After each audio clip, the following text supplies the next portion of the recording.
I want you to take your Bible and go to the book of Daniel. This weekend actually is a significant weekend. Anybody know what's significant about this dates or events over this weekend? Anybody know? Hey, you know it's Flag Day today, right? Is it today, Flag Day? Yeah, Flag Day. That's great. You know what else it was this weekend? Just to let you know, it was the Queen's birthday. Now, the Queen's birthday is not her physical birthday. It's not when she was born. It has to do with her coronation. And so yesterday, 1953, it's been a long time, 60-something years. Queen Elizabeth's been queen. They did the trooping of the colors and all that pageantry yesterday. And you say, well, let's talk about that. I want to tell you how those two are related today. All right? All right, I can tell you how they're related. Because there's another event this week that's significant. An anniversary this week, June the 18th. June the 18th is the 200th anniversary, of a significant historical event. June 18th, 1815. Anybody know? Yes, Battle of Waterloo. The Battle of Waterloo, 1850. You say, well, Battle of Waterloo. Have you ever heard the phrase, he met his Waterloo? Okay, it comes from this historical event, okay? The historical event was, Napoleon Bonaparte had been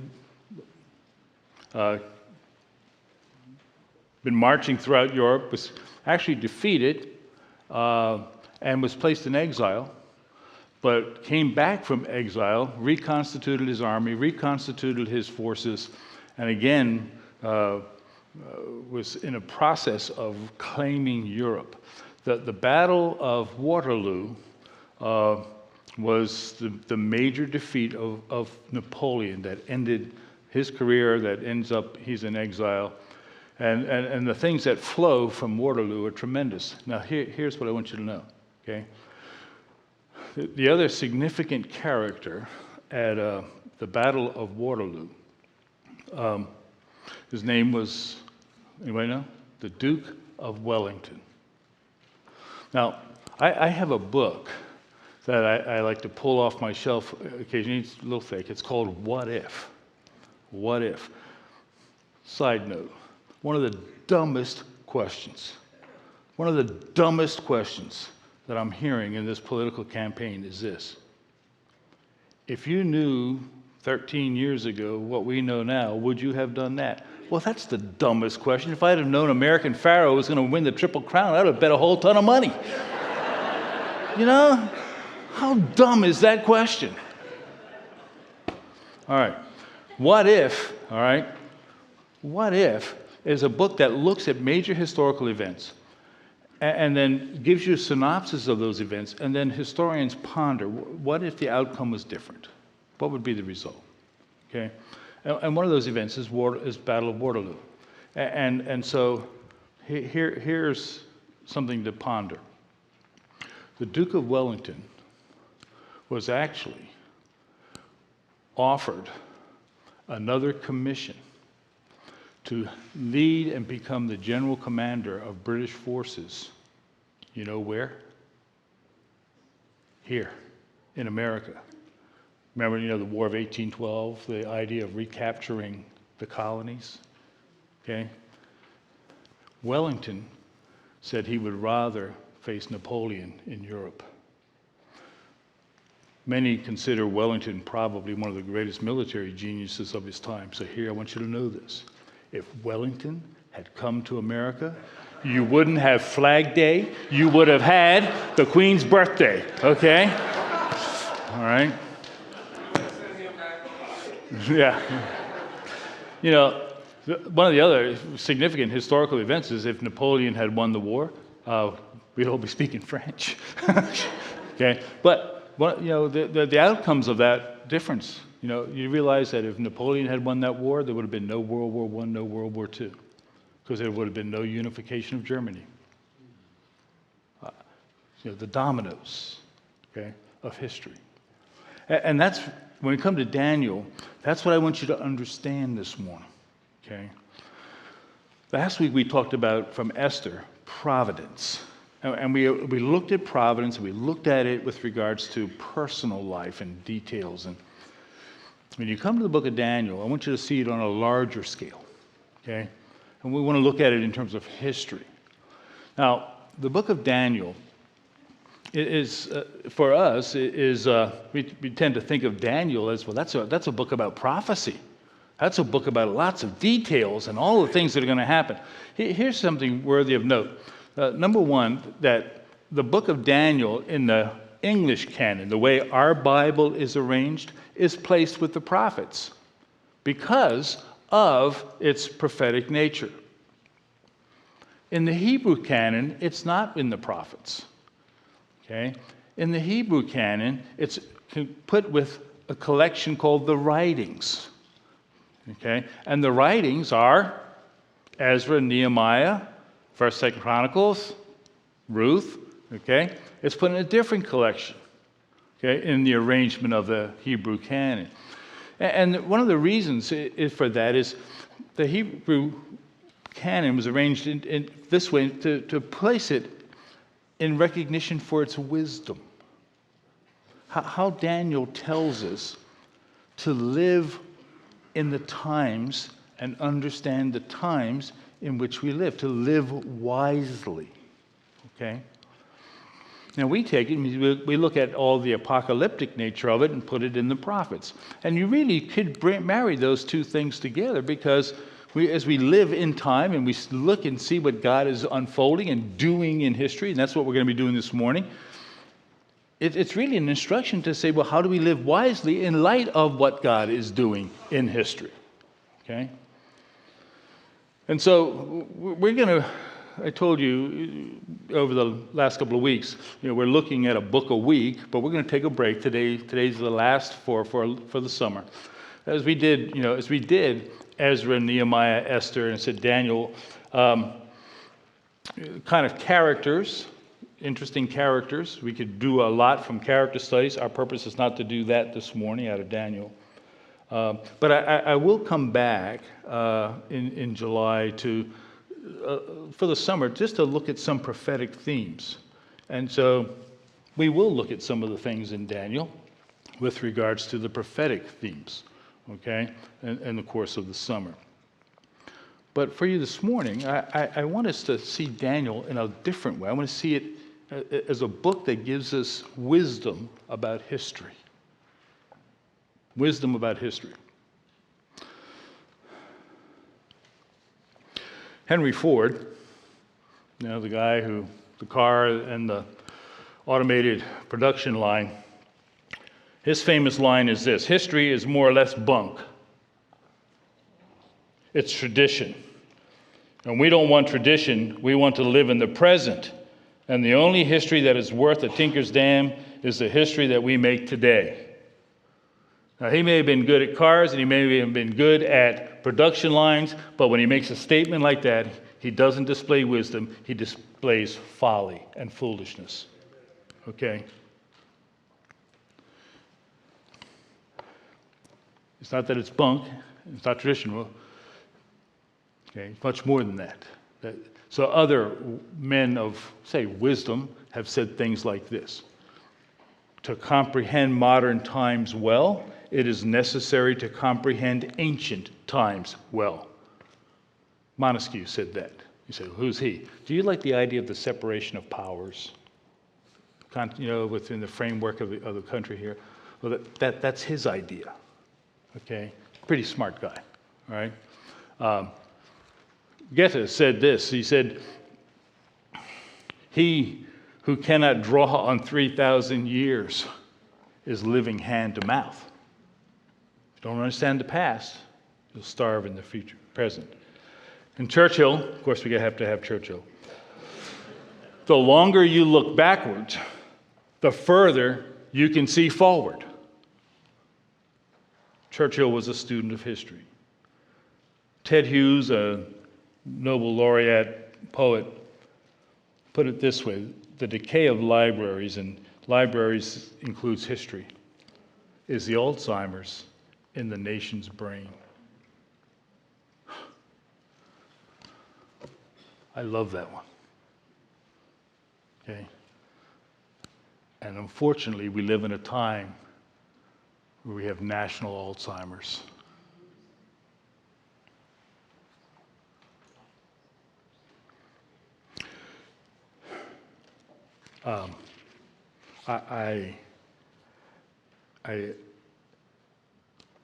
If you teach history, and we have folks who have taught high school history and teach history,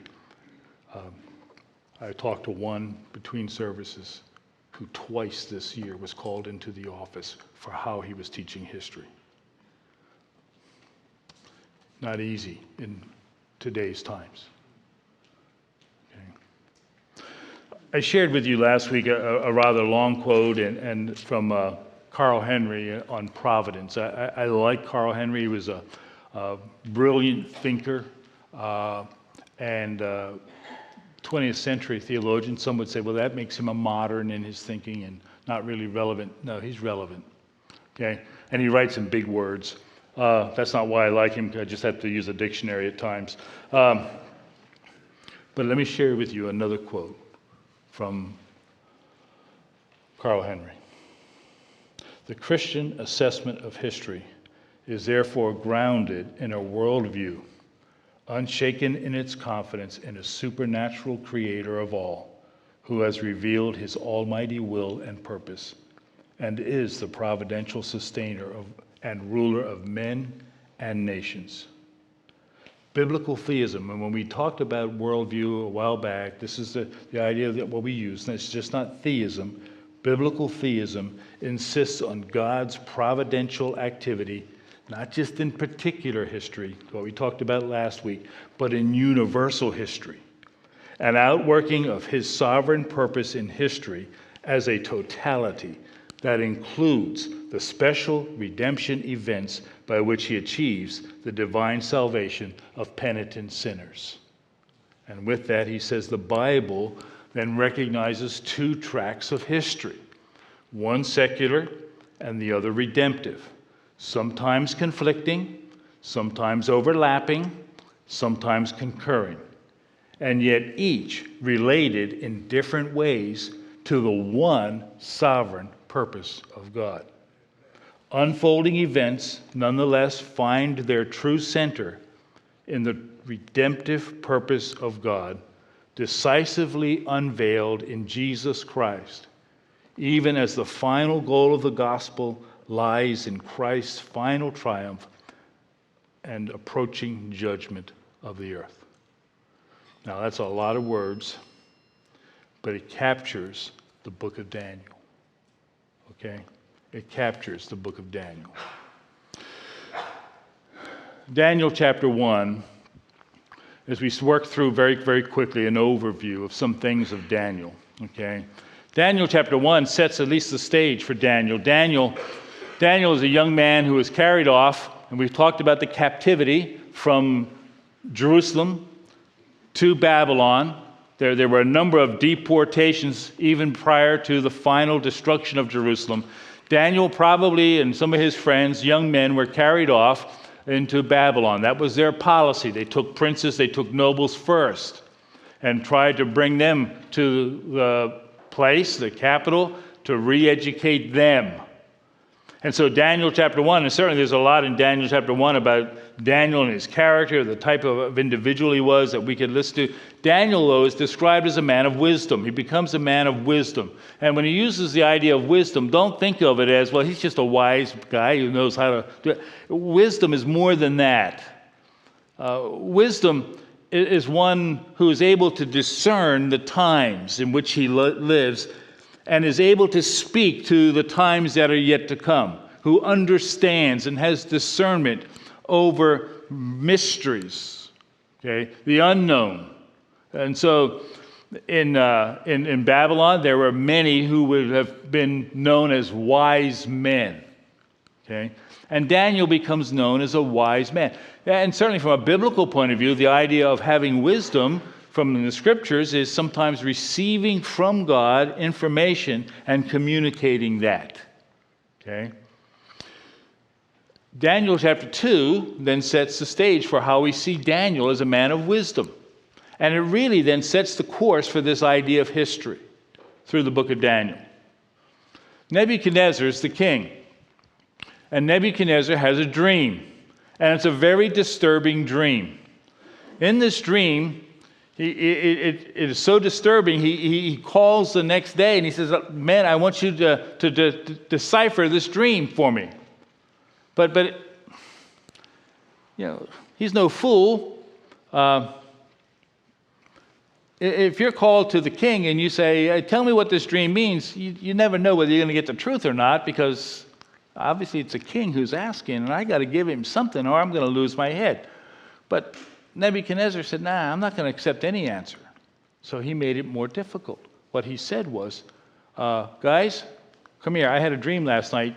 Tell me what I dreamt, and then tell me what it means. So they couldn't pull the wool over his eyes. The problem is, they said, nobody can do that. It's difficult. I mean, how can you expect us to do that? But there's one man who's known in the kingdom. His name is Daniel. And they call Daniel, and they say, Daniel. And Daniel says, praise. And he says, God, this is because if we don't do this, they're going to kill us all. And so Daniel offers to meet the demand. And so what you find in Daniel chapter 2, verse 20, is that Daniel blessed the God of heaven. And Daniel said, let the name of God be blessed forever and ever, for wisdom and power belong to him. It is he who changes the times and the epochs. It is he who removes kings and establishes kings. And he gives wisdom to wise men and knowledge to men of understanding. It is he who reveals the profound and hidden things. He knows what is in the darkness, and the light dwells with him. He knows the secret things. To you, O God of my fathers, I give thanks and praise, for you have given me wisdom and power. Even now you have made known to me what we requested of you. You have made known to us the king's matter. What he's saying is, God, you have given me the wisdom to do this. You have given me the answer. But in that response to God, you also see the things, the wisdom applied to his understanding of that dream with regards to who God is as the one who rules over epochs and times and kings and empires. And so he goes back to Nebuchadnezzar and he says, this is your dream. You dreamt that there was an image and had a gold head and silver chest and bronze thighs and iron legs and toes and feet and toes that were kind of mixed with iron and clay. That was your dream, this massive image. And then he says, this is what it means. You, O king, are the head of gold. That represents Babylon. But after you, there are succeeding kings and empires. And so in this image, Daniel starts to lay out a sequence of the future of empires. What we look back on and say is history. He lays out for him the sequence of empires. That you have the Babylonian Empire, and then the Persian Empire, and then the Greek Empire, and then the Roman Empire. So the next 1,000 years of history, essentially, he has just laid out for Nebuchadnezzar. But what was really disturbing for Nebuchadnezzar is that the last scene in the dream is that there's a mountain, and there's a stone carved out of the mountain, and it comes hurtling towards the image, and it destroys the image.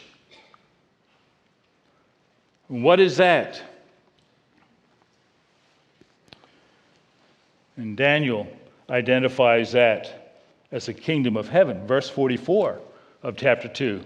In the days of those kings, the God of heaven will set up a kingdom which will never be destroyed, and that kingdom will not be left for another people. It will crush and put an end to all these kingdoms, but it will itself endure forever. Inasmuch as you saw that a stone was cut out of the mountain without hands, and that it crushed the iron, bronze, clay, silver, gold, the great God has made known to the king what will take place in the future. And so the dream is true, and its interpretation is trustworthy. There's kingdom coming. Now listen, that's the first thing we want to know about history. History in the pre-modern world was considered cyclical. Just kept going in cycles. And in fact, in some cultures, in some places in the world, their philosophy of history is still cyclical.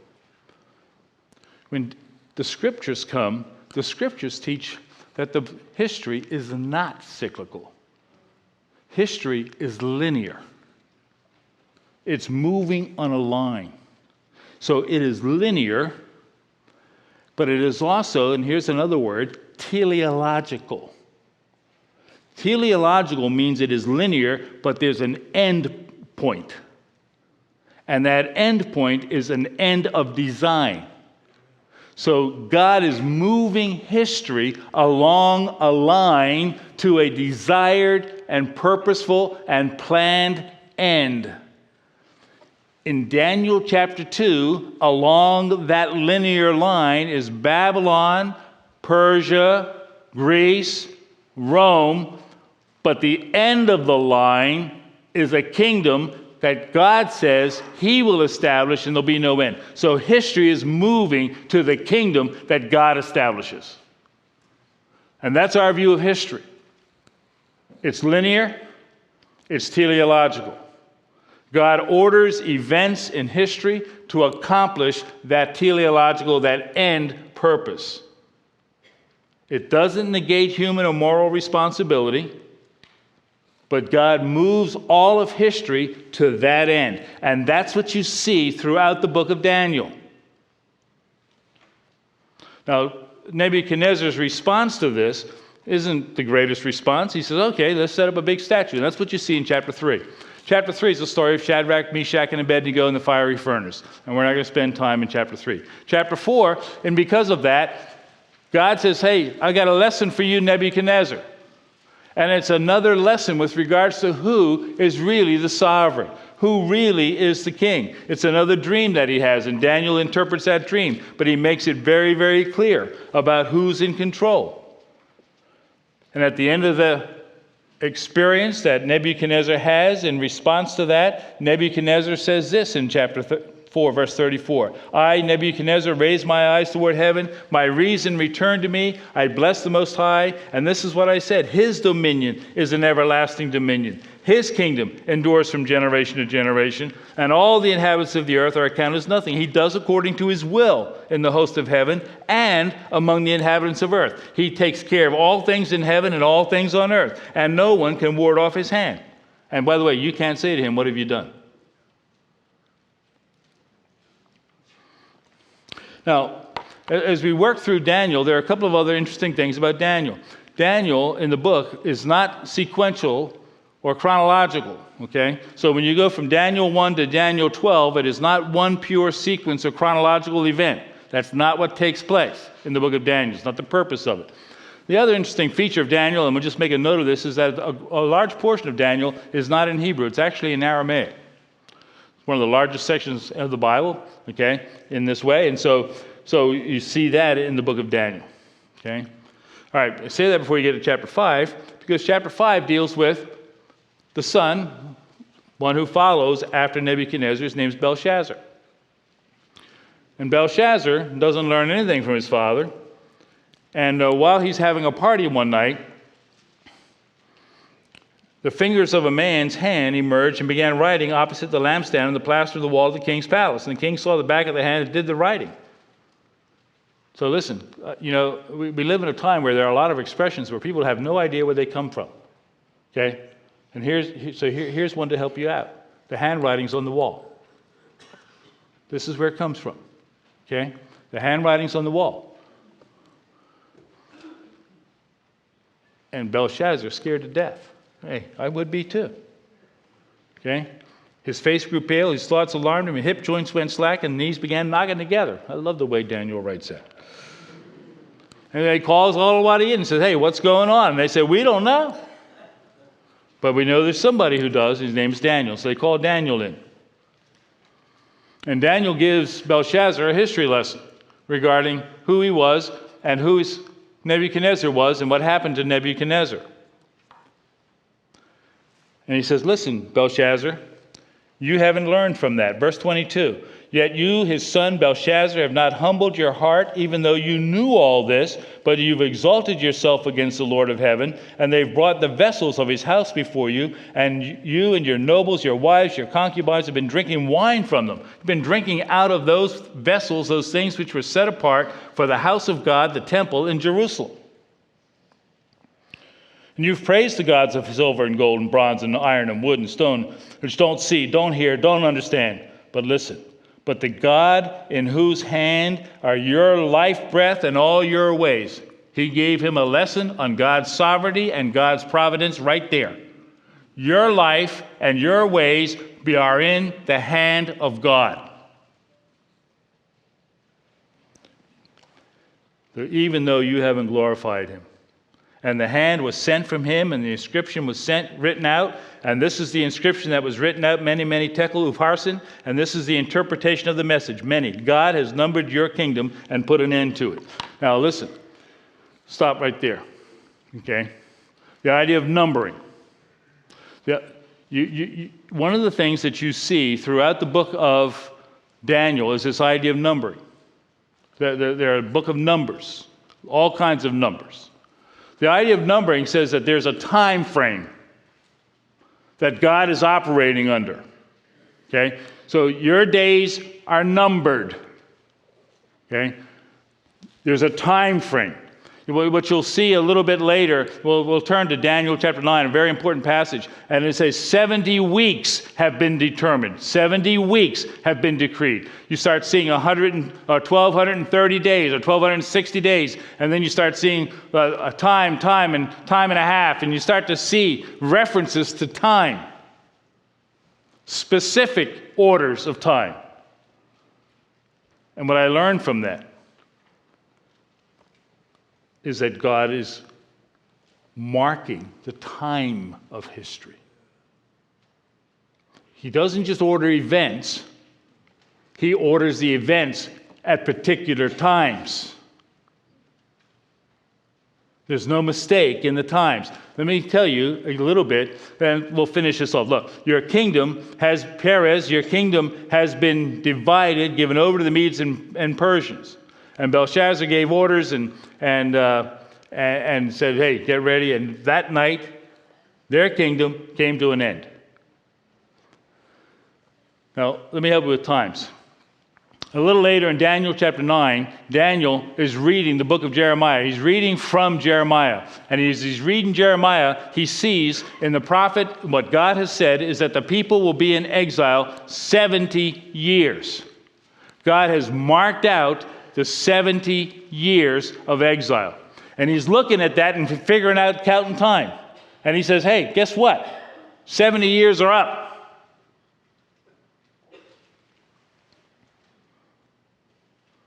God is going to send the people back. Here's the problem. The Babylonians' policy was to take people from their home and bring them and place them in Babylon. The Babylonian policy was not to return people to their homes. However, that was the policy of the Persians. The Persians had a repatriation policy.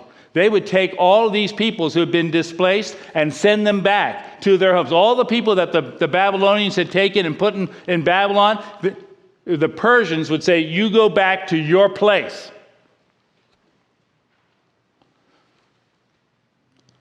70 years are up, I can tell you. That's why Cyrus, who in Isaiah 44 and Isaiah 45 is called the shepherd of God, his servant, to accomplish his purpose in his time. This night in chapter 5 is a marked out time that finishes the 70 years so that the Persians will send the people of Israel back home. See, God is not only ordering events, God is ordering time. And what's really interesting is that you have an eternal God who is not limited or bound by time, who yet operates in time. You know, one of the great passages, we talk about redemptive history, Galatians chapter 4, says, in the fullness of what? time God sent his Son. No mistaking of the times of history.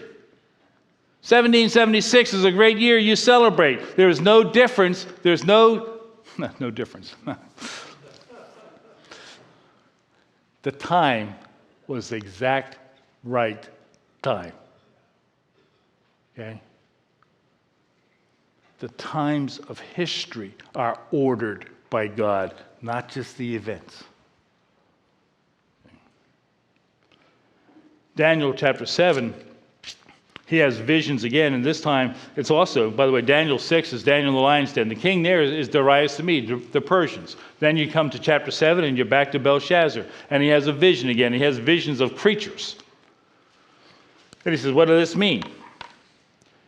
Very important passage in Daniel chapter 7, because verse 9, he says, I kept looking until the thrones were set up, and the Ancient of Days took his seat. His vesture was like white snow, the hair of his head like pure wool. His throne was ablaze with flames. Its wheels were a burning fire. A river of fire was flowing and coming out from before him, and thousands and thousands and thousands were attending him, and myriads and myriads and myriads were standing before him, and the books were opened.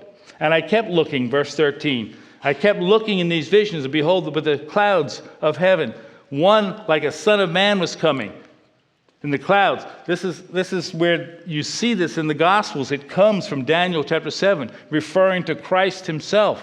One like a son of man was coming, and he came up to the Ancient of Days and was presented before him. And to him, that is to the Son of Man, was given dominion, glory, and a kingdom, that all nations and men of every language might serve him. His dominion is an everlasting dominion which won't pass away. His kingdom is one which won't be destroyed. That's that stone that's cut out of the mountain.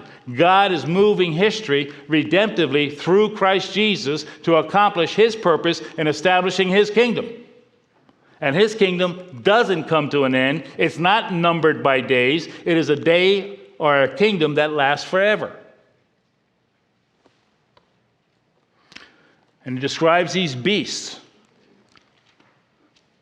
And he has to understand them. And let's do that chapter 7 and chapter 8.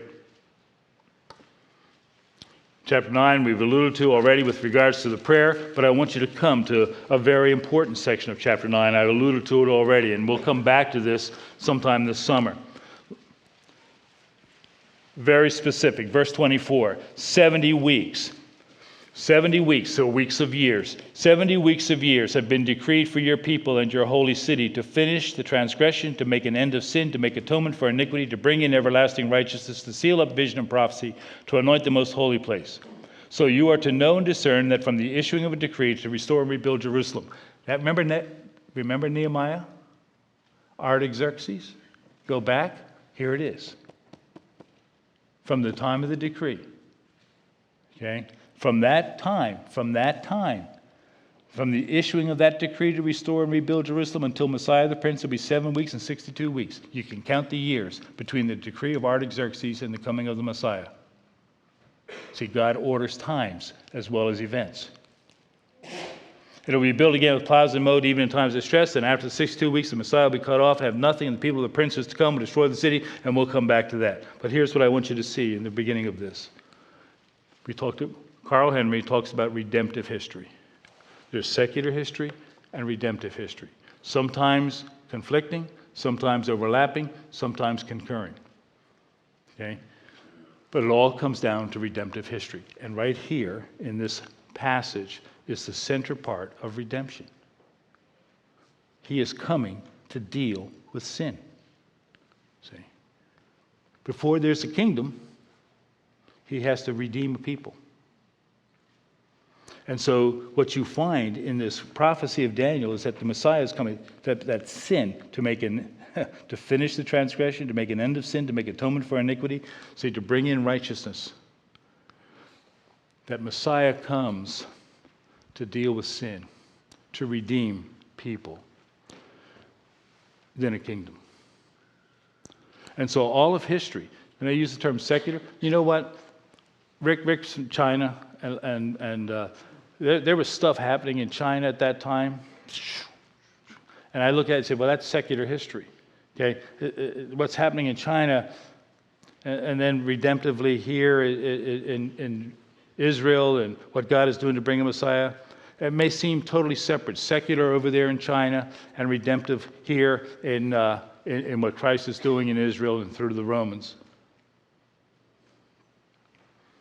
But what he was doing there 2,000 years ago to deal with sin still deals with the Chinese. See, their history to the point where they are today, that God would be redeeming them too, through Christ. Redemptive history is the center point. It's the fulcrum upon which God is moving. God is moving all things to the glory of his Son, and that includes the work of redemption. So look, we could look at chapter 10, chapter 11. Chapter 12, you want to know about resurrection in the Old Testament? You see it in chapter 12. But here, look, this is what I want you to understand. As Christians, you should be astute students of history. Some of the most astute students of history ought to be Christians. Okay? And I understand that, look, pre-modern philosophy of history is cyclical. Here's a linear approach. Modern approach to history was, we're linear, but we believe that man can then take over and improve himself and shape his own destiny. Postmodernism says this, and that's the time we live now, that history is all random. History is random. Events happen. Events happen. There's no rhyme. There's no reason. You create significance. You create meaning. You create your own history. Okay? By the way, that's what this is the world your kids are growing up in. Okay? Everything happens. There's no purpose. There's no meaning. Okay? You define that yourself, or your community defines that. You need to help your children understand that a meaningless history, like Henry Ford, okay? Cicero wrote this. In essence, it boiled down. He said, our Constitution, referring to the Roman Constitution, was built on a foundation of morals and built on essentially a foundation of traditions, that which we hold to be evident and true and moral. Okay? And what he says is when you start to release history, you undermine that, you also lose the traditions. Okay? And the result of that is you lose your Constitution. You have another Constitution that you will hate. Just a warning. Just a warning. You're living in times where history is being redefined and revised. When your nation loses its identity from history, it loses also its identity in terms of its traditions and its morals, and with that comes a constitution that you will hate. Just a warning. Do not think, as a superpower, that America lasts forever. There's only one kingdom that lasts forever. Okay? And that's the kingdom that's to come. Christians should be astute students of history who see the events, who see history through a lens of God who's in control and moving us to a purposeful end. We should have a perspective on the present. When you open nobody opens the paper anymore, not too many. When you turn on the news or when you get on the line and you read the news, how do you look at that? You know, I confess there are times I look at it and say, oh man, I get angry, I get disturbed, I need to look at it through the lens and listen, God is moving history. God is moving in the Middle East. God is doing things in Iran. God is doing things in China. God is doing. What is he doing? He's going to start to shape how I view the news, that God is ordering times and events to move us to an end, move us forward. You know what? So therefore, I have great confidence in the faith, and my hope is strengthened because I have a hope. It's not meaningless. It's not purposeless. I have a confidence that God is moving us forward. Alva J. McLean was the founder, one of the founders and the first president of the seminary that I went to, Grace Theological Seminary, Grace Brethren Seminary in Winona Lake. And Alva J. McLean wrote a number of books, but the one book that was really the first of a planned theological treatise in a number of volumes, he wrote his first one called The Greatness of the Kingdom, is considered by many as one of the finest on the kingdom. And in that he says this: each age represents an advance over the preceding age, when looked at from the standpoint of what God is giving or doing for man. It is true that sinful man is always failing, but where sin abounds, grace did much more abound. Thus, to the old question, is the world getting better or worse?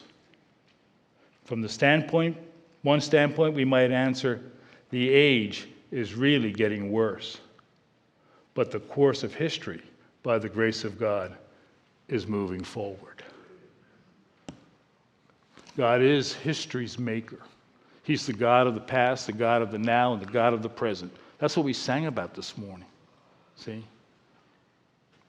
He's the God who is moving all of our universal history, our large history, to accomplish his end. And that has included a redemptive line that includes Christ. Listen, you're a part of history. You're a part of history. And God calls you to understand who that Son of Man, who that kingdom is for, his Son, Jesus. And he calls you, as a penitent sinner, to realize that Jesus has dealt with your sin. See? To put away sin. He's done that. And to trust him. To believe what God has said. To trust what God has said. Not just about history, but what God has said about Christ. And all of your hope and confidence is in Christ Jesus and him only. And I hope that you're here this morning, and if you've never heard that, somebody can maybe explain what I've said. But come to the Bible and open it up and read God's historical record about Jesus and who Jesus was and what Jesus did, and put your faith in him. For what happened 2,000 years ago impacts your life in the present and will impact your life for eternity.